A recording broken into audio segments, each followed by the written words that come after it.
Thank you for joining us this beautiful Wednesday morning and Fuselako. Thank you for joining us on the show today. Namhlanje sidabe sidika tona tindzaba tetimali njengoba sicala nje umnyaka lomusha sabe sibuka tona tindzaba tekonga imali. Ngekusho kwelicwaningo nje lelibandla lelenda siciniseko sokuthi bantfu bayalitfola lusito lwetimali eveni iCenter for Financial Inclusion bantfu labaningi solo abelimukeli lisiko lekonga imali kodwa intfo labayihambisa imbili kuyiboleka kubomashonisa batifaka etikoletini labangasakhoni kuphuma kuto.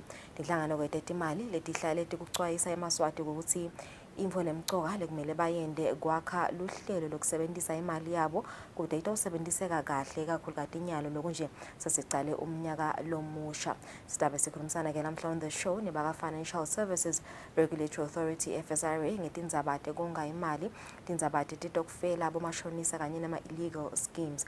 Lokukulandzeleka ukuthi ke siwabonile amaphoyisa emnyakeni lophelile kakhulukazi nje between November and December bewasola akhokha imibiko leyahlukene lophelile emnyakeni lophelile ngetindzaba titokufela ukuthi bagcine timali sebabaleke netimali noma ke sebayisebenzisile ngalokungekho emthethweni. Ngakho ke kubalekile ukuthi sibe singena nje kulomnyaka lomusha sibe sidade tindlela tonke tekonga lesingatisebenzisa kodwa sitawuphepha kuba mashonisa kanye nabo nebagcini itimali betitokufela babesebaleka nato timali sabe sixoxisana naye Ntomfuthi Mkhabela kuve ukuthi ngabe ngimaphi investment plans lesingawenda especially because amaphoyisa nje ayivetile indzaba yama online investments ukuthi awachithile eMaswati imali nje letisebenzisekile ngebucala be cybercrime ingetulo kwa 6 million emalangeni. So do stay with us sive kabantu ukuthi ngabe singatiphephisa kanjani kulomnyaka nokuthi singayibudget kanjani imali yethu singayonga kanjani imali yethu nguphi la singayihlanyela khona imali yethu kude itasi idalela sabe sinayo lomuhla nga 7:30. Kumanje sibuke nathi lethamba imbili kuma phephandzaba.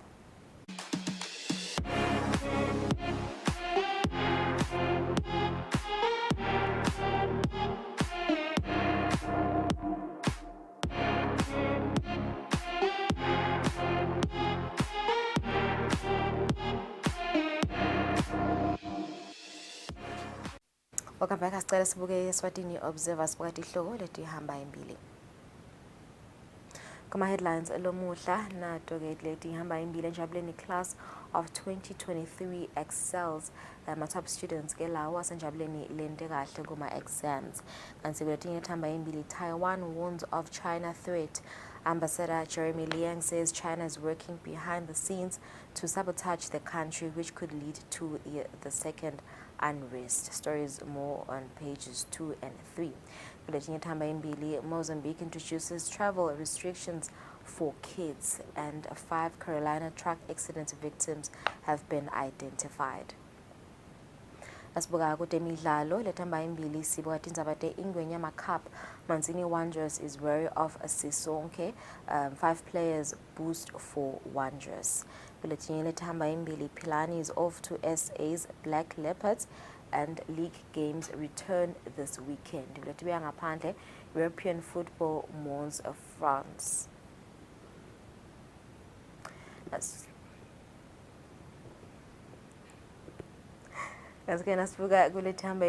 Eswatini Daily News. Government intends standardizing school fees and also wants to regulate uniforms in all schools.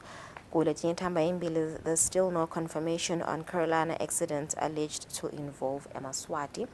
Kanti UNFPA DPM's office have donated accessories to the police. Asibuka temidlalo on the Eswatini Daily News. Finally, EFA calls football indaba on Sunday. Football stakeholders will finally voice their concerns on an official platform about the poor showing of the senior national team Sihlangu during a football indaba organized by the Eswatini Football Association at Esibayeni Lodge on Sunday. Asibuka letinye bowls Pilani Mkonto at Black Leopards, more on page 23. Kanti letibia ngaphandle Maine marries long-time 18-year-old girlfriend. Leto ngeleti hamba imbili lomhlakseni kuma phephandzaba. It's 4 minutes after 6. Let's take a break. Sibe netindzaba teSwatini.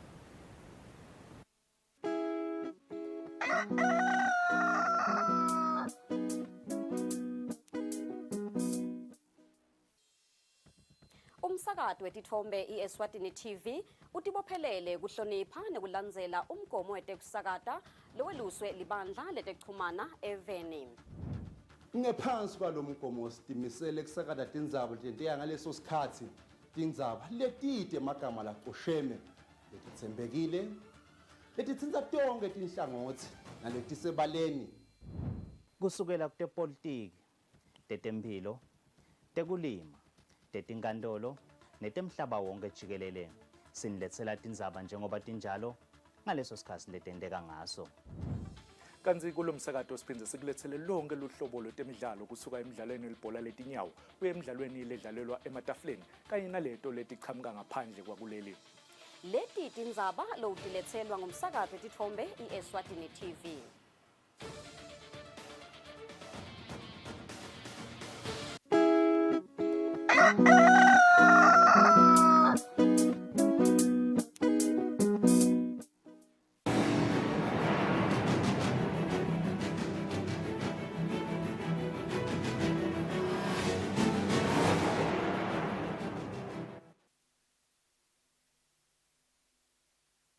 Asiphinza sinemukele nathi tindzaba.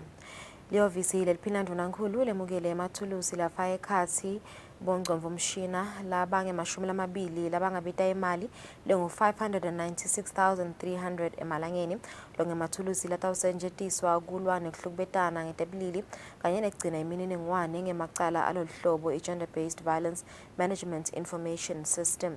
Lamathulusi yanikelelwe inhlangano yakamhlaba lebuke tindzaba tekutalana United Nations Population Fund.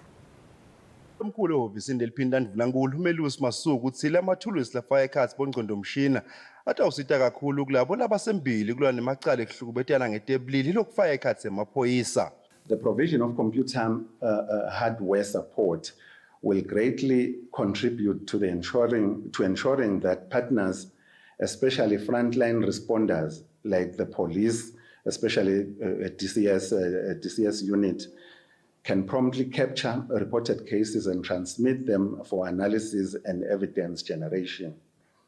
This data will inform strategic programming and interventions aimed at addressing GBV in its entirety. Lobuke lihhovisi libuke tindzaba tekutalana enhlanganweni yakamhlaba Margaret Thwala Tembe uthi lamathulusi lanikelelwe kulenhlangano atawuba lusito kakhulu njengalokhu kubuthwa kwelwati kanye nemininingwane usita kulwa nekuhlukubetana ngetebulili. I just want to underscore that data is very critical for GBV prevention and response, and also that data facilitates evidence-based planning, and it does also contribute to timely management of gender-based violence. Losabambe kuba ngumphathi emaphoyisa kuleli ibhekakatsi amelele ngulolusekela lemphathi emaphoyisa Shedrex Semelane uthi lamathulusi lokufaka ekhatsi bongcondvomshina kutawasita kakhulu emaphoyisa etindzabeni tekulandzelela emacala. We are glad that indeed the gadgets we are receiving here today will help in data collection and case management. The United Nations family continues to prove to be true friend of the police service, and we shall forever be indebted to you for your unwavering support and always coming to our rescue and aid whenever we come calling. Lakuleli lakho lihlaka lelilwa yoludlame i-National Goal of Ending Violence lelifaka ekhatsi ukuthi kube ngeminyaka wa-2025 kube sekude tigameko tekuhlukubetana ngetebulili 0 GBV target set for 2025 etindzabeni ngubika Fortune Dlangamandla ngisembabane. Itiko letekulima hlangothini lwetilwane selithethe isinqumo sekuvala tinombolo tetibaya lebetibhaliswe Dilaha emadibhini. Litiko lithi Dilaha atisebentise ematsela semtsetfweni kuhlaba. Umcondzisi wehlangothi lwetilwane Dr. Xolani Dlamini uthi litiko litfolile kutsi letinye tilaha tephula umtsetfo njengoba letinye titfutsetela tinkhomo ngetimoto tiphindze tihlabe esigangeni. Kulombiko lothunyelwe ngumcondzisi welihlangothi lwetilwane itiko letekulima Dr. Xolani Dlamini ubeke ngalokusobala ukuthi emadzela tindzawo letisemtsetfweni lapho kuhlatshelwa khona tilwane tihlatshelwa inyama bese ke kuthi tilaha tindzawo letitsengisela sive ngalokusemtsetfweni inyama. Litiko lithanza kuveta iziveni kuthi lapha eSwatini kunemadzela langetulu kwa-50 lasemthethweni latfolakala kuto tonke tifundza telive. Ngako tilaha tingasebentisa lamadzela lasemthethweni lamanye awo latindzawo tabomasipala. Dlamini utsi-ke tilaha tingasebentisa noma ngimaphi emadzela noma ngabe-ke bahlabela kutsengisela lapha eveni noma ngaphandle kwelive. Dlamini utsi-ke litiko liyati kutsi tinengi tilaha netitolo letitsengisa inyama ikakhulu emadolobheni kodvwa-ke tite tindzawo tekugcina letilwane noma-ke kutihlaba. Dlamini utsi letindzawo leti titfolakele kutsi tetfala tinkhomo tiyohlatshwa emahlatsini. Litiko lamema labanikati baletindzawo emhlanganweni ngemnyaka wa 2023 ngaNovemba lapho batiswa kutsi-ke letibaya tabo tiyavalwa. Ngako-ke litiko litawuletsa indlela lensha yemaphepha latawucondzisa kuhanjiswa kwalenyama nase ihlatshiwe. Dlamini utsi-ke litiko litawuhlangana nalabo labatsintsekako mhla ka-18 January 2024. Dlamini utsi letingucuko tihambisana ngco nemtsetfo we-Veterinary Public Health wa 2013. Tindzabeni bikasondomlangeni eMbabane. Uhulumende uthanda ukucacisa endzabeni yelivakasho lwasihlalo welibandla lelibuke umcebo waphansi njenelalo omkhulu kutegumba kanye nalomunye somabhizinisi labavakashela eveni leChina. Imvelo evete isithombe kwangathi leSwatini silifuna ukuba nebudlelwane nelive leChina. Ngekusho kombiko lokhishwe ngulokhulumela uhulumende Alpheus Nxumalo udlelwane emkhatsini wemave lamabili abucalwa tinjongo tebhizinisi tebantfu labatsite kepha kuba netinkhulumo letijulile tebaholi balawo mave. Nxumalo utsi live laKangwane linebudlelwane lobuhle kutekutsengiselana nelive leChina njengoba iChina live lesibili lelitsengiselana kakhulu neleSwatini emhlabeni.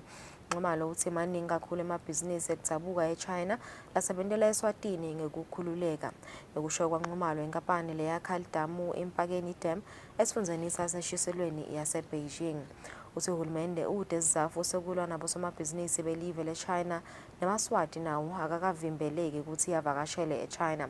Nxumalo utsi uluvakasho lwasihlalo Minerals Management Board kanye nanjinela lomkhulu kulolu hlangothi ngenyanga yeLweti eminyakeni lephelile belile kutsi babuke ukuthi leSwatini lingazuza kanjani kulolu hlangothi. Nxumalo uthi leli bandla aligcinanga ngekuvakashela eChina kuphela njengoba lafika nase-Hong Kong.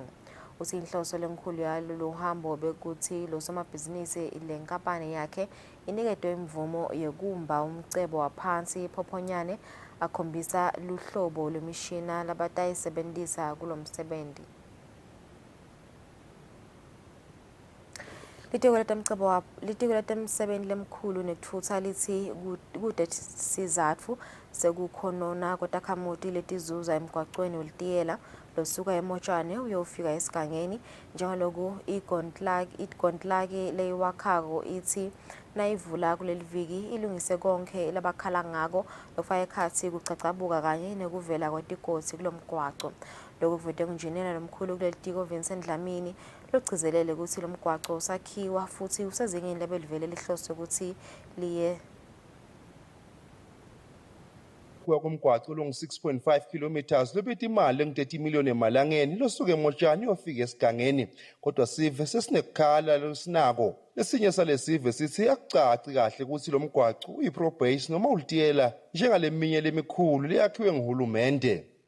Awusikwazi mayithanda noma ngoba sibone noma i-pro-base noma yini ngoba akukho nje nakulevel emgwaco phela umgwaco uyachitha uyabona umgwaco amanda akahambe kathi emgwacweni.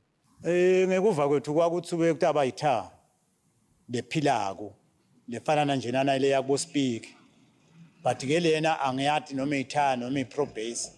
Injiniyela omkhulu etiko letemsebenti emkhulu nekutfutsa Vincent Dlamini uthi lo mgwaco lesive lesikhala ngawo usakhiwa kani usikontela lesiyi-single seal. Umgwaco walolu hlobo ufaka licansi linye lesikontela kuvala bosemende nalokunye lokufakwe ngephasi. Lama-single seal ngoba siyawazi lokuthi akanjani afuna kusheshe athole i-maintenance ngala periodic maintenance lokusho ukuthi lokulandzelako lapha sitawuhamba bese sifaka lenye isili la ngedolo mhlambe emva kwesikhashana kwanyalo lebe sisakwenda ngekuvunyelwa ngiletimali letikhona ukuthi lesive salendzawo sikhona ukuhamba singasheleli singalali esigangeni leli sikwendako siyakwati siyakucondzisisa kahle kamhlophe sibonjiniyela ukuthi senda in. So sithi nje sibe singaphaphuleki akude lokusonakele kwanyalo lokungathi kuyacacabuka kutawulungiswa mase kungena i-maintenance thathwa nguhulumende sidabe siyabuyela laphana sifaka isilenye so that lo mgwaqo kulabalabatiko uthatha-ke manje standard sekuthi seyi-double sile. Lo njiya lomkhulu uthi igondi lakhe liyakha lo mgwaco lekungileyo yaka-Rhodes itawuzi naseyicedzile kwakha lo mgwaco ihlala umnyaka ayibuka ukuthi kude endinkinga leti velako uthi kutawuba kulapho-ke utabe sewendluliselwa khona kuhulumende ukuthi salatinakela yena. Imetamu yokuthola umcondziso wenkampani yaka-Ruth Rubin Msiba ikabe impumelelo njengaloku inombolo yakhe yocingo laka-MTN bengatfolakala emoyeni makuhlanganiswa lo mbiko. Etindzabeni kubika Fortune Dlangamandla, nginaThemba Shabangu sisekupheleni. Kulandzela ukuthi amave lasendasi ne-Afrika asebenzisana ngekubambisana ekulweni nekushushumbiswa kwabantu. Live leMozambique selendete inguquko emthethweni walo wokuphuma nekungena kubantwana kulela live. Lokhu kuvakale ngalokuxhumanisa litiko letasekhaya kuleli Mlandvo Dlamini. Live leMozambique kunemthetho lomusha lese implementa lapho khona bantwana labahamba nebantu labadzala sekuyawudingeka ukuthi kuze bewele baye khona eMozambique baphathe lawo ma-affidavit noma leyo consent letter lechamuka kumtali. Kanjalo-ke naye umtali lohamba nemntwana uthole ukuthi munye lo mtali akekho lomunye utayidinga le consent letter yalo lomunye umtali kusho ukuthi vele uvumile ukuthi umntwana angahamba naye kulela live. Kanjalo nabo futhi batali uma bakhona bobabili nabo kuyaceleka ukuthi nabahamba babheke bahamba nalo mntwana baphathe leso certificate sekutalwa kuze batawukhomba ukuthi nembala umntwana ngewabo. Kepha na uhamba uye South Africa nakhona sesingakhuthata nje ukuthi umtali akakento esho ukuthi emaphepha lafanele nawo akhona kuze kuthi nabewela bawele ngalokuphephile befike nalendzaweni labayakhona. Lisaselincane lisasasa lebalimi labafake isicelo tekwesekeleka esikhwameni sakaNamport sebalimi i-Horticulture Revolving Fund. Umphathi wenkampani yahulumende lexhumanisa abalimi netimakethe eNamport Bhekizwe Maziya uthi lesikhwama sakhelwe ukwenyusa lizinga lemkhicito wetibhitfu netithelo kuleli. Uthi inhloso yalesikhwama kunciphisa umthelela wokuguquka kwesimo selitulu ukuthi abalimi balime ngokusebenzisa ubuchwepheshe lobufaka ekhathi ema-tunnels. Live leSwatini ngeminyaka lisebenzisa imali lenganga 2.2 billion emalangeni kuthenga tibhitfo netithelo ngaphandle kwelive.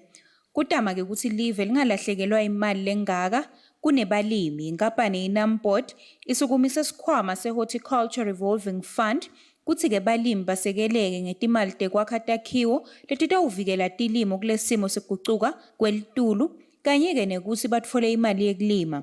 Umphathi wale nkampani Bhekizwe Maziya uthi-ke basebancane kakhulu balimi labafake ticelo. Nasiphuma siya ngaphandle kubalimi kutoze sidinga umkhicito lapha sinato timakethe sidivulele seNamport. Nibanjwa yini kungakhiciti nale bese bathi itolo lebe balimi. Kanza balimi sekulele emasimi akusalinywa. Isikhalo lesibese sikhulu bekwe ukuthi sekude imali. Balimile itolo kwaba netangcotho kwaba netomiso kwaphela imali yonke ngisho lebe ikhungelo elicothweni yagcina ithukululiwe abasenalutho abasakhona ikuyele emasimini. Sasukuma lapho-ke seNamport ukuthi asakhe phela sikhwama lesitawona ukuthi bakhona kubolekeka imali yekuyohlanyela ingadzingi isibambiso ngoba abanato lesibambiso bathi sekuphelile imali. Ingadzingi ne-deposit letawufuneka ukuthi umlimi ayikhiphe. Lesikhwama semali lenganga 10 million emalangeni. Tilime lokubheka ukuthi balimi batilime tifaka ekhathi green pepper, anyanisi, amazambane kanye nema-carrots lokutibhitfo letingalinywa ngalokwanele lapha eveni. Tindzabeni kubika Sondomlangeni nginambonga Dube kaManzini. Kunesidingo sokuthi uhulumende kanye netinhlangano letingekho ngaphansi kwahulumende bacinise itinhlelo letitawucinisekisa ukuthi ukuhlukubetana ngetebulili kuyaphela eSwatini. Lokhu kushiwo ngumcondzisi wenhlangano yokwakha indvodza Sonic Dlamini nakaxoxisana netinsatheli talomsakato. Lenhlangano ithi ekusebenteni kwayo tindzaba tekuhlukubetana ngetebulili eminyakeni lophelile itfolile ukuthi bantfu labanyenti balimele emoyeni nasengcondweni ngenxa yetimo letihlukene letifaka ekhatsi kungemi kahle kutemnotfo. Sitaqala ngekubonga umsebenzi uhulumende lasentela wona ekuletheni imitsetfo nemigomo nemikhombandlela lesingayisebentisa silive ukuthi sincobe lesi sifo ngoba sekusifo lokhu kusehlakalo. Sithi-ke wonke umuntu akahlale emgodlagodleni abe lihawu avikele abantwana, avikele umndeni, aphindze avikele bomake nabosisi. Siyathi ukuthi nabo babe nabo bayalithola lokuhlukubeteka kwalolu hlangothi ukuthi nabo tfole sebashayekile noma ke sebakhulunyiswe kabi, kungenteka futhi labanye bakhulunyiswa kabi kufuneka imali. Siyathi ukuthi singayisebenzisa iculture yethu, singakusebenzisa ukukholwa kwethu, singakusebenzisa futhi nekufundza kwethu nebuntu bethu nje ukuthi silwe naleti ngcinamba leti, ukuthi singavumeli ukuthi bantu basherishe lawo ma-content la kanjalo online media spaces lapho utawuthola sikhona lilungelo lemuntu selinyathelekile. Nakuphela umnyaka wa 2023 live leSwatini laba ingcenye yemave lasithupha lasentasi ne-Afrika labekangenele umhlangano lebewubitwe ngumhlabuhlangene edolobheni lePitoli eNingizimu Afrika kutocokelela imali yekusebenta tinhlelo tekucedza kuhlukubetana ngetebulili ngeminyaka wa 2030. Imali ledzingwa ngilamave ingu-96 million US dollars, kanti leSwatini lidzinga 10.2 million US dollars. Etindzabeni te-Eswatini TV, kubika Mbongwa Dube naSontomlangeni eMbabane. Umsolwa ngusiyabonga Phumlani Ngwenya lo wacansulwa kubona singani sakhe sakutsala Bonisile Shabangu sidansa nemngani walomsolwa lekunguDumsani Fana Dlamini ubekwe emacala lamabili ekutama kubulala ngemuva kokuthi abagwaze bobabili. Umsolwa uthi umngani wakhe lamgwaza lekungusiyabonga bekahlala achoma ngekuthi uyingano kodwa bekangacabangi ukuthi bese angamthathela Bonisile njengaloku yena lomsolwa banaDumsani bebabangani.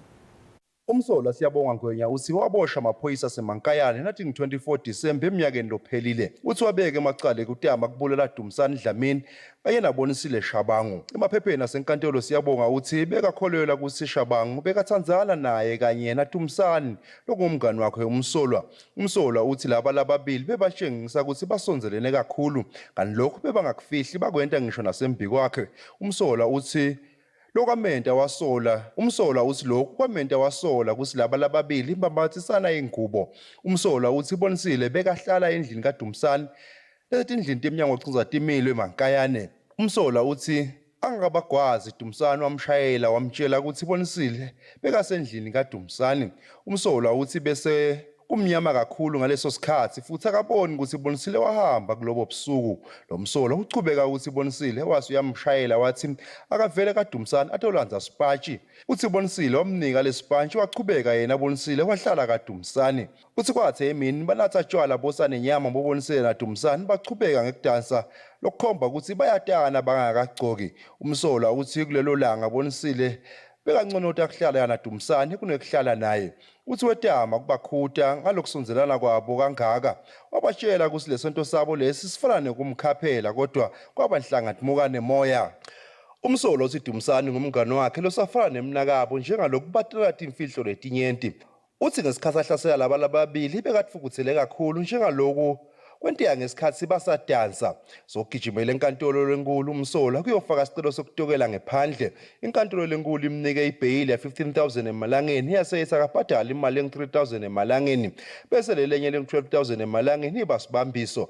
Umsolwa umelelwe ngummeli wakhe Khumbulani Msibi wenkampani bameli bakaDlamini kunene Associated. Etindzabeni kubika Fortune Dlangamandla kisenkantolo lenkulu.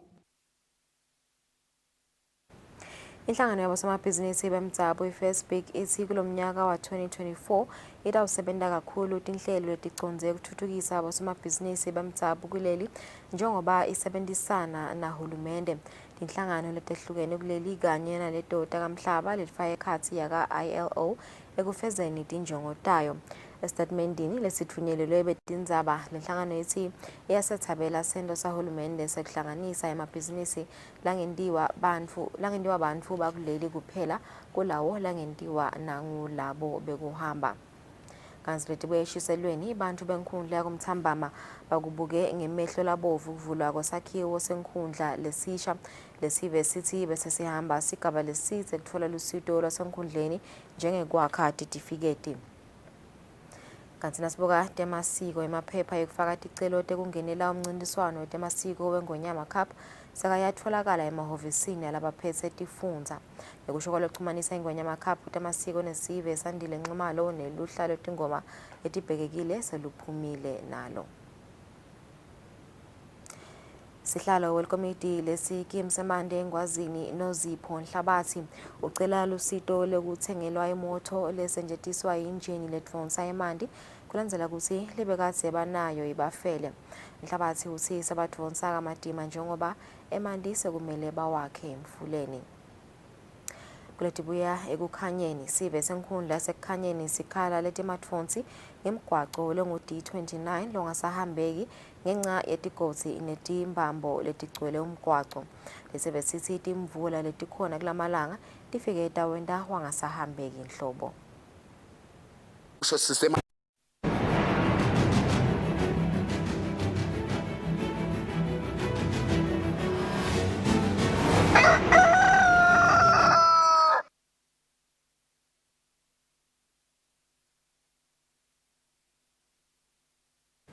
Kutemidlalo indvuna yetemidlalo umhlonishwa Bongani Nzima ithi sekunesidingo sokuthi live libuyele ehlelweni lokuthuthukisa ibhola i-grassroots program ekusebenzisana netikolo kanye netifundza tonke telive kude kuthi kutfolakale abadlali bakusasa balomdlalo. Indvuna ithi lokhu nakwentiwe ngendlela lefanele nakuleminye imidlalo live litaba ingcenye yemave lathuthukile kutemidlalo kulelivakati le-Afrika.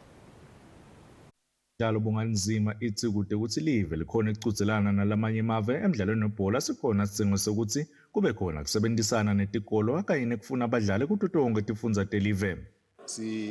We need to go back to ema basics ethu. Sibuyele emuva ku grassroots. Si develop grassroots yethu. We need to work very close with tikolo tethu ministry yaga education. Si ku strengthenishe kudlalwa kwetikolo. So that is to unearth a new talent. Pinze sigcine singagcini nje ngekubuka la, we have also to go rural.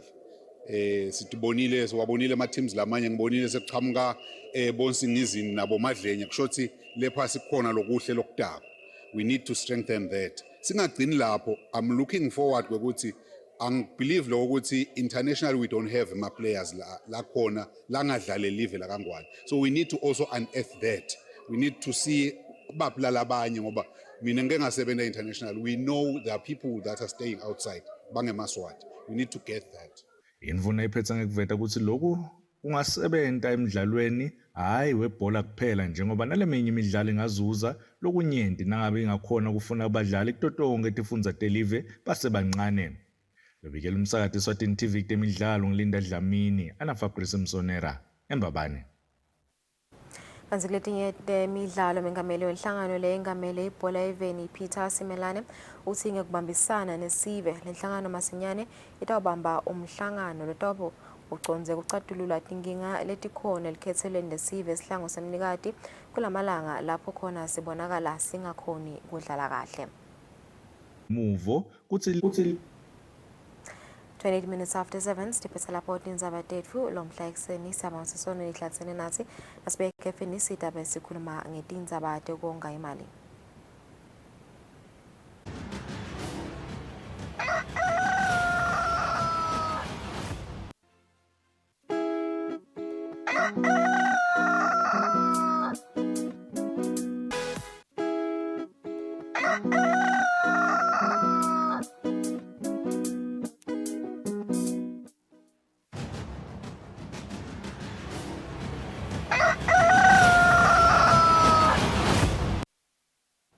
Welcome back. Asivusele nawo losanza kusivulela. We had mentioned ukuthi sitabe sikhuluma ngetindzaba tekonga imali njengoba sitakhumbula ukuthi eminyakeni ephilile nje especially between October and December amaphoyisa bewasola khokha imibiko ukuthi titokufela sitilahlekelwe timali letitsite.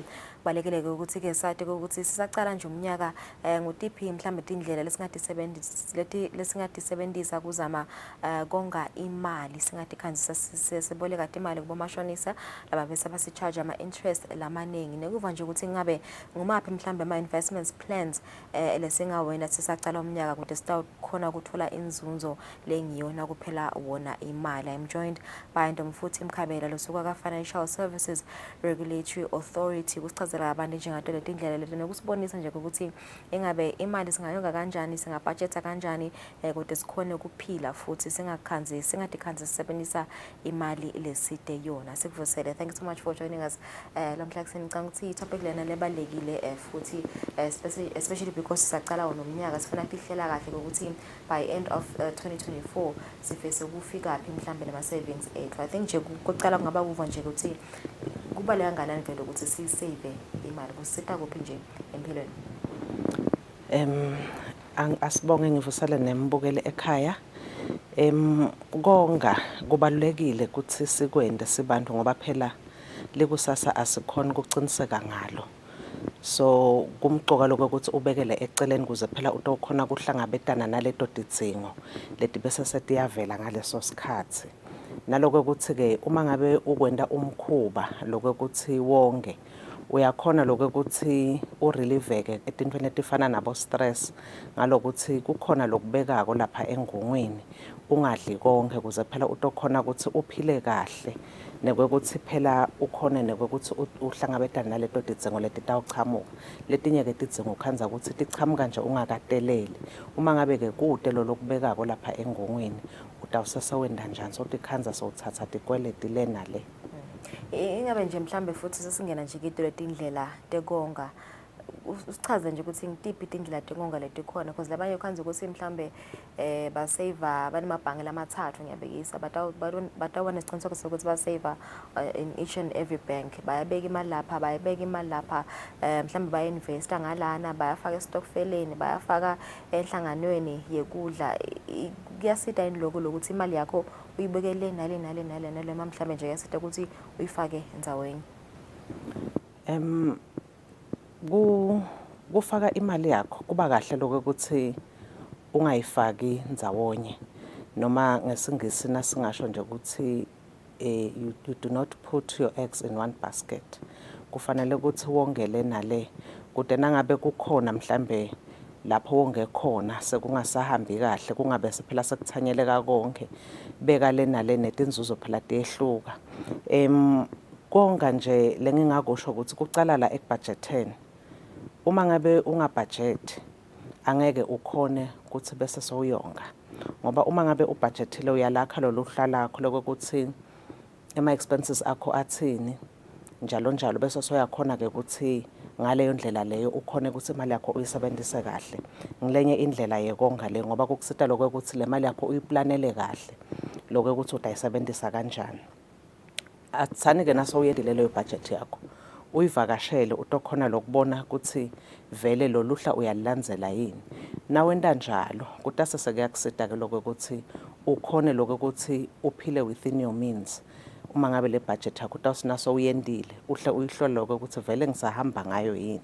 Lokunye ke lo indlela le kahle yekubudgeta kunanathi into lesiyokhanza ukuthi siyadenda lamakhadi lamaningi uyaseva uma ngabe emakhadi ungase umuntu lo wasebenzisako asisho ukuthi akabi ngoba bakhona abantu labanawo emakhadi ekuthenga etitolo kodwa bayakhona lokho ukuthi batithibe bawasebenzise ngendlela le kahle. Uma ngabe ke ude lesidingo salokuthi ube nalama credit cards siyakhuthata noma siyancoma lokho ukuthi ungete wawasebenzisa umane lokuthengako uthenge cash ngaleyo ndlela uyakhona kuseva. Lokunye mhlambe lesingakuveta ngiloko ukuthi ukhanza ukuthi unetikweleti le nale kumcoka ukuthi usicheck statement sakho ngoba utawukhanza ukuthi solo usabhadala indvo le mhlambe lo sowayicetha kadzeni. Ngiyabekisa nje ukhanza ukuthi kunanaba labathatha bo credit life emshwalensini ukhanza ukuthi bekathethele i credit life sikweleti mhlambe sekuthenga indzawo le ndzawo soyicedzile but senasolo le credit life wenta njani usayibhadala. So lokuhlola le statement sakho uyakhona lokuthi ubone lokho ukuthi hawu uyathi lana ngathi solo ngideductelwa into lesengikade ngayicedza ngaleyo ndlela leyo utase soyabona ukuthi hayi bo sale nima kuthatha la ngaleyo ndlela leyo mali leyo soyisavile seyibuya ngakubani seyibuya ngakuwe. Naloko ukuthi ke tikhona ke tinhlangano letinye longonga kuto i-FSRA iyati license tinhlangano letifana netikhwama tekonga nekubolekisa nato leto tindlela letinye lapho umuntu angafaka khona noma abekele eceleni. Wangena nje kito tindlela tekonga ufaka khathi nje lama savings cooperative letinye lesitibonako nginetitofela and I think kuvele imibikelo eminingi last year ukuthi bagcina imali sibanyamalele netimali ingabe isala kuphi yini nje mhlawumbe longayixwayisa ama consumers ukuthi ende kanjani in terms of letitofela. Kuphendula umbuto wakho ngumbuto lokahle sibonile vele nasemaphepheni lokuthi timali tiyanyamala etitokfeleni. Mhlambe ngingakangeni kuphendula mhlambe umbuto wakho ngingachaza lokho ukuthi lihhovisi laka FSRA alitilawuli titokfela lokusho ukuthi uma ngabe abantu basetitokfeleni le hhovisi laka FSRA alitibuki titokfela kodwa ke liyaxwayisa etindzabeni ukuthi titokfela abantu abagadze timali tabo lokho ukuthi basatenda nje leto titokfela ngoba phela siyati ukuthi titokfela ngumfela ndzawonye lochubekako umhlaba wonke lokhona ukuthi uthuthukise imimango. So lento yetitokfela iyakhona kusita ithuthukise imimango sithi ke labo labakwendako siyakhuthata lokho ukuthi letimali tabo abatibeke kahle phela abatibeke ebhange. Nabo hamba mali phela sebakhona sebayakhona lokho ukuthi leto timali basatikoleka phela kulowo mnyaka basenda lokho leso stokfela sabo abacikelele lokho ukuthi batibeka etindzaweni letiphephile ingahlali imali ewardrobheni ingahlali ekhaya kamgcini timali ngoba ngilapho lo monakalo lapho sowufike uba khona. Kodwa ke vele mhlaba wonke jikelele titokfela ati-regulator ati-license futhi so yinto lesithuthukisa nje imimango ngoba phela siyathi lokho ukuthi titokfela ticala nakucala umnyaka ngaJanuary bese tiyaphetha lapha ngaDisemba ukhanza ukuthi labantu labenda lawo ma-stokfels basitana ekuthenini bakhona ukuthi bande lawo magrosa labanye ke sebathuthuka ukhanza ukuthi sebafundisana ngisho nemakhono solo ngiso stokfela leso. So kukhuthata nje ukuthi timali tabo abatigcine emabhange imali ingahlali ekhaya kubalekela phela nangomkhuhlane lo bese soyavela ukuthi timali setiyanyamalala. Nje futhi sisabuka nje ama-reports la khokha ngemaphoyisa last year. I think lenye indzaba nje labayivetile ngiyo ukuthi emaswati lamaningi agebenge kakhulu ngalabo online investments. Kubuka nje ukuthi ngabe vele mhlambe kusitha amaswati ukuthi investe wisely ngitiphi indlela labangatisebenzisa labanye ba-advise ukuthi labanye bangakhona kuthenga ama-shares ngale ndlela baya-investa labanye bangakhona mhlambe kubeka imali tabo kubo insurance companies ngabe vele mhlambe ngitiphi leto tindlela nje teku-investa imali yakho. Emaswati silehhovisi singakhuthata lokho ukuthi ngaphambi kokuba acabange uyotshala imali yakhe lapho afuna kuyitshala khona akahlole lokho ukuthi lapho afuna ukutshala khona le mali yakhe leyo nkampani noma loyo muntu usemthethweni yini unayo yini lemvume ukuthi angakutshalisela vele. Lihhovisi laka FSRA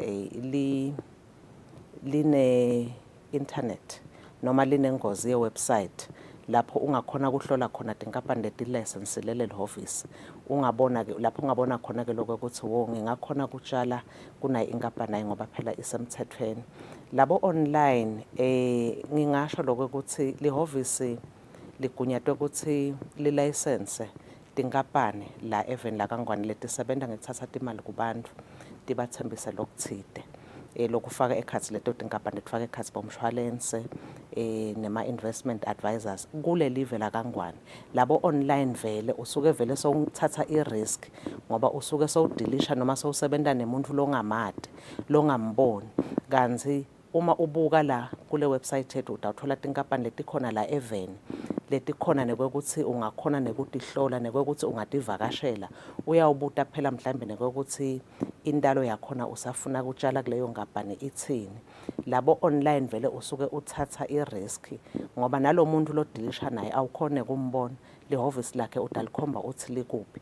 Ngakho-ke singacwayisa lamaswatini lokuthi tintfo letifana nalabo online asebatibuke ngemehlo lamabili ngoba ukhanza ukuthi labantu labangale bahlakaniphile nabo ngema-scammers bayabaskema labantu noma bayabaheha babahehele ekuthenini faka imali ujoyinise lo munye njalo njalo. Ngalesikhathi-ke nabasho njalo ubowati lokuthi loko akukho emthethweni naloko ukuthi ku-scam lokho ngoba umuntu waze wathi kuwe joyina ujoyinise lo munye nalokuthi nalenzuzo yakhona kufuna uyibuke lokho ukuthi lenzuzo labasipata kuniketa yona vele ingiyo yini. Ngiko nje kunesisho lesithi ngesingisi anything that is too good to be true kufanele ukubuke ngemehlo labambili ukunake ngoba kungenteka ukuthi vele soda udliwa ngaleyo ndlela leyo.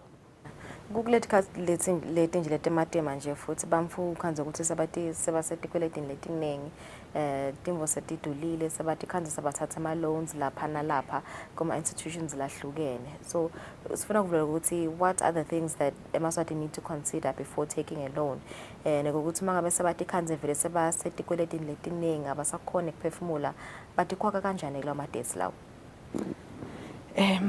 Singasho ukuthi emaswati kuboleka akusiyo inkinga.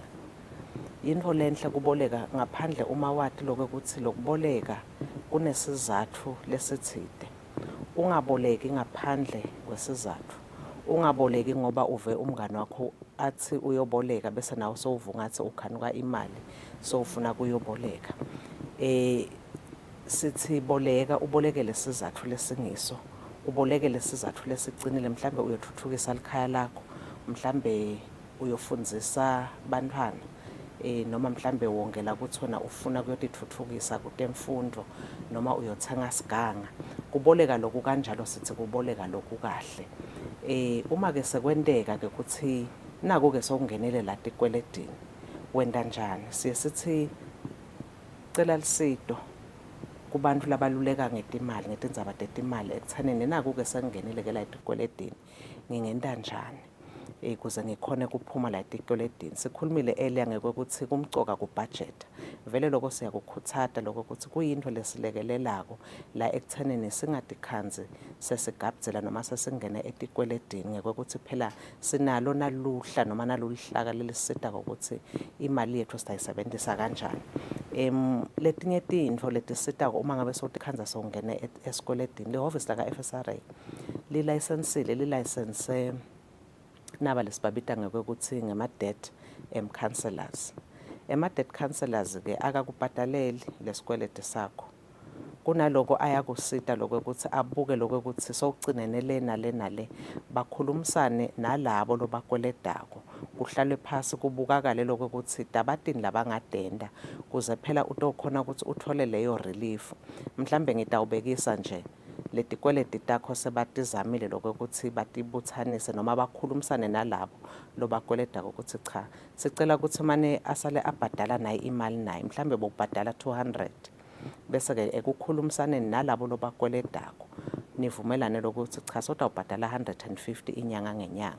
Sekukhona ke ukuceka lokhu khona lo sekwendekile lapho hayi ukuthi bayakubhadalela letikweleti. Lesikhuthata konke ngiloko ukuthi uma ngabe sowukhulumisene naleyo debt counselor leyo yibude lokuthi yini buhle bekokuthi ngingene la ngoba sekubita lokho ngekuthi yi-debt review kusuke sekubuketwa letikweleti takho ukuthi ungakhona kanjani ukuthi ube nesikhala sokuthi uphefumule. But akusho ukuthi lesikweleti sakho siyacishwa usibhadala ngendlela lesenivumelene ngayo nalawa lobakweledayo. Kodwa ke lekufuna sekunake ngiloko ukuthi usayenda leyo debt review endzabeni yokuthi tikweleti setikuvuveme noma sewucinzetele tikweleti. Siye sithi naka lokho ukuthi letikweleti takho nakube batakucekisela ukuthi hlala ubhadala 150 ngoba itolo bobhadala 200. Leminyaka iyaluleka naloko ukuthi ke uselapha kule debt review kufuneka lokho ukuthi uticetse tonke letikweleti takho letila embi kwakho talabantu lobakweletayo ngaphambi kokuthi ukhone ukukhululeka uyoboleka encenye. Lokusho ukuthi usuke uvalelekile ngaleso sikhathi na under le debt review. Awukhoni kuhamba uyoboleka noma uye ebhange noma uyoboleka kuphi encenye. Ungakacedzi lokula embi kwakho lekuthiwe kufanele ukucedze lokudikweleti. Kuma kokugcina nje futhi kunanango mhlawumbe elofisile naye kubeka imali yakhe but akakhona ngalokuthi vele imali lesalako after deductions netikweleti kumele atibhadale ngibekise kusala 500 kuse netimvu letiningi lekumele atende. Ende njani yena ngakhona kumunga loyo 50 emalangeni kutamsita ngekuhamba kwesikhathi? Konga kuyindzaba yemuntu ngamunye. Uma ngabe kungukuthi uyabona lokho ukuthi loyo 50 rand ngoba sishito eceleni sathi kubekela eceleni kumcoka ngoba phela lekusasa asiladi ukuthi lisiphathelene. Kuyendeka lokho ukuthi utikhanze sekunalesidingo semali kanti nangabe udla konke utawusesowudisida njani ngiko lokuzivikela kona lokho ukuthi singatikhanze phela sesisetikwelетini. Singasho ukuthi uma kukhona loyo 20 rand ngiye ngithi mina kude imali lencane na 2 rand uma umbeka eceleni na 5 rand nje uma umbeka eceleni utitayete uwende umkhuba utawuthi nasoyithatha leyo mali soyigwabula ekupheleni kweminyaka ngoba kusibosolo uyigcumisela lapho uyigcumisela khona. Labanye kukhanze sibaba nema money boxes nako lokho kungaba yinto lenhle kodwa nje lokukhulu nakakhulu kukhuthata nekuthi emaswati akagadze ukuthi angatikhanzi phela asasetikwelетini ngoba phela setikhanza sasimemene kufa emitimbeni yethu bo BP njalo njalo ngokuthi kunanadi into letesihluphako letifaka ekhatsi simo semnotho nomatikweleti. Okay, no ngiyavakala sibonga kakhulu futhi kusingeta nje leyo advice sivese masathu sithemba ukuthi sivile mayelana netindzaba tebumcoka bekonga imali ngendlela lefanele. Sabahleli emakethe nasibuya sibukade ngaphandle kwakuleli.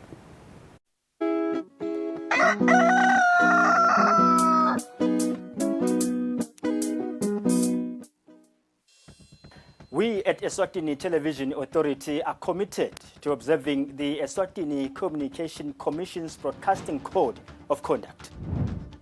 Under the code, we are committed to broadcast news that is current, free from hate speech, accurate, balanced, and fair. From politics to business, health, agriculture, courts, and global news, we bring you the latest updates as they happen, when they happen. We cover all the sporting codes from the football pitch to the chessboards. This is Eswatini TV News.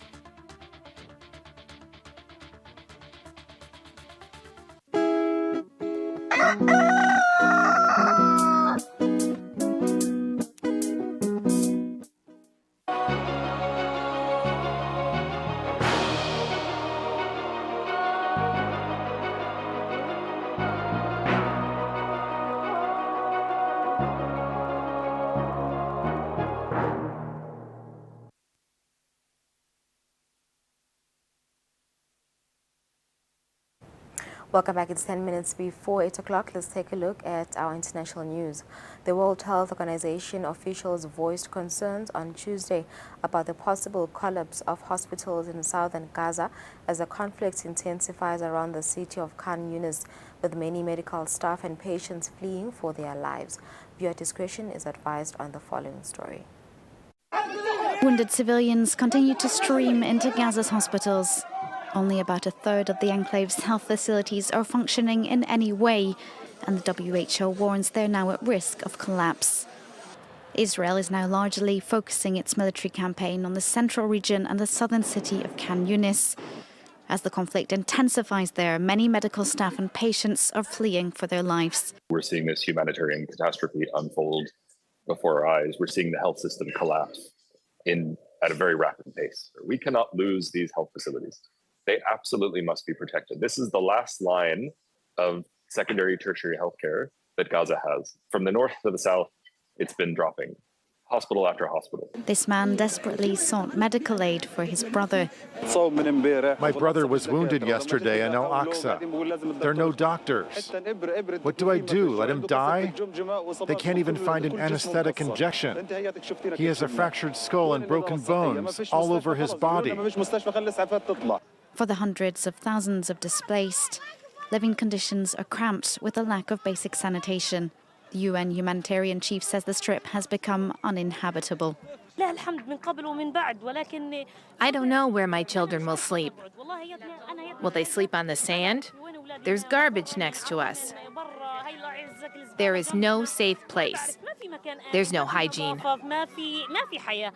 The WHO said it had been unable to deliver supplies to northern Gaza for 12 days, where remaining civilians face dire shortages of food and water. Israel on Monday killed a top Hezbollah commander in a strike on South Lebanon, the Iran-backed group and a security official said, as regional tensions soar amid the Gaza war. He is the most senior Hezbollah member killed since the beginning of Israel's war on Gaza. On Monday, the group announced the death of Wissam al-Tawil, a top commander of the elite and secretive Radwan force that operates along the border following a hit on his car. Initially, Tel Aviv only said it struck Hezbollah military sites in Lebanon on Monday. It was later confirmed by Foreign Minister Israel Katz, speaking to national media, that the country was behind the killing. Regarding the elimination in southern Lebanon, we took responsibility for it. It's part of the war. We hate Hezbollah terrorist infrastructure and system they place in order to deter Israel. In these photos published by the group, al-Tawil can be seen close to leader Hassan Nasrallah, as well as top Iranian general Qasem Soleimani, who headed the Islamic Revolutionary Guard Corps' foreign operations until he was killed in Iraq in a U.S. strike in 2020. A Hezbollah official told news network AP that the commander had a role in sparking the summer 2006 war with Israel, following the cross-border kidnapping of 2 Israeli soldiers. He also fought in Syria's civil war, where he was in charge of coordinating between the Lebanese group and the Syrian army in the battles against the Islamic State group. His death comes 1 week following the assassination of Hamas's deputy chief Saleh al-Aruri in Beirut, and on the same day as the death of another Hamas official who was located in Syria. In Syria, we have eliminated Hassan Haq al-Shah in Beit Jan, who was responsible for launching rockets by the Hamas terror organization from Syrian territory towards Israel in recent weeks. We will keep operating against Hamas leadership. As U.S. top diplomat Antony Blinken is on a Middle East tour to prevent tensions from spiraling out of control, the recent assassinations have sparked fears that the conflict will spread across the region. The White House continues to reject mounting calls for a cessation of hostilities between Israel and Hamas in Gaza, sending mixed signals amid President Joe Biden's efforts to appease some Americans' calls for a ceasefire. The death toll has topped 23,000 people, according to the Gaza Health Ministry, as Israel continues its military operations, insisting it will stop only after Hamas is eliminated, despite mounting calls for a ceasefire. We do continue to support humanitarian pauses, but not a general ceasefire right now. The president wasn't signaling any change at all. The National Security Council's John Kirby reiterated the U.S. position to VOA during Tuesday's briefing, despite this remark from President Joe Biden a day earlier. I've been quietly working with the Israeli government to get them to reduce and significantly get out of Gaza, using all that I can to do that. Biden was responding to hecklers urging him to call for a ceasefire. One of the most public demonstrations yet of how the conflict is dividing American voters ahead of the November presidential election. The Biden administration and President Biden himself are in a very difficult position here because there still is a significant portion of the American public that is very strongly in support of the Israel-United States alliance and views any effort not to support Israel 100% as threatening to this alliance. A December Gallup poll shows that 38% of Americans believe Israel receives about the right amount of U.S. support, while 36% think it gets too much and 24% too little. 40% of Democrats and independents say the U.S. provides too much support for Israel, compared with 26% of Republicans.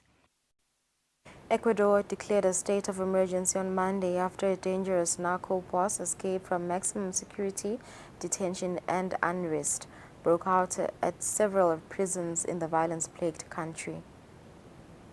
Sentenced in 2011 to 34 years for murder and drug trafficking, authorities found Adolfo Macias' cell empty on Sunday, the day he was scheduled to be moved to a maximum security facility. In an operation involving more than 3,000 people, the prison was raided in search of the most wanted prisoner. This operation is continuing. 2 prison guards have been charged in connection with the investigation. The leader of Los Choneros gang escaped incarceration once before for several weeks in 2013. And although never directly accused, many suspect he or his gang were behind the assassination of presidential candidate Fernando Villavicencio last year, who said they had threatened him.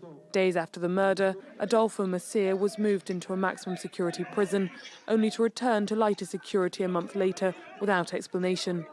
After his disappearance on Sunday, prisoners revolted in 6 other prisons across the country, with guards even taken hostage in some facilities like this one in Cuenca, reflecting the power narco gangs wield within prisons, where many continue to run their illicit empires on the outside while still calling the shots on the inside. President Noboa, in office since just November, made addressing violent crime and drug trafficking a focus of his campaign. And with the fugitive considered extremely dangerous, the president has declared a 60-day state of emergency and ordered raids on prisons. Lo que estamos viendo en las cárceles del país es el resultado de la decisión. I've given clear instructions to the police and military commanders to intervene in the control of prisons. I've just signed a state of emergency decree so that armed forces have complete political and legal support in their actions. Prisons have increasingly become the arenas of gangland wars in Ecuador, leaving 460 inmates dead since 2021, violently killed in prison riots. It's 2 minutes before 8 o'clock. Stay lapho tangephandle kakuleli kanti ke futhi sifika emaphetheleni ehlelo lifull Thank you for joining us. Sanibona kusasa nisale kahle asenishini esemo setulo.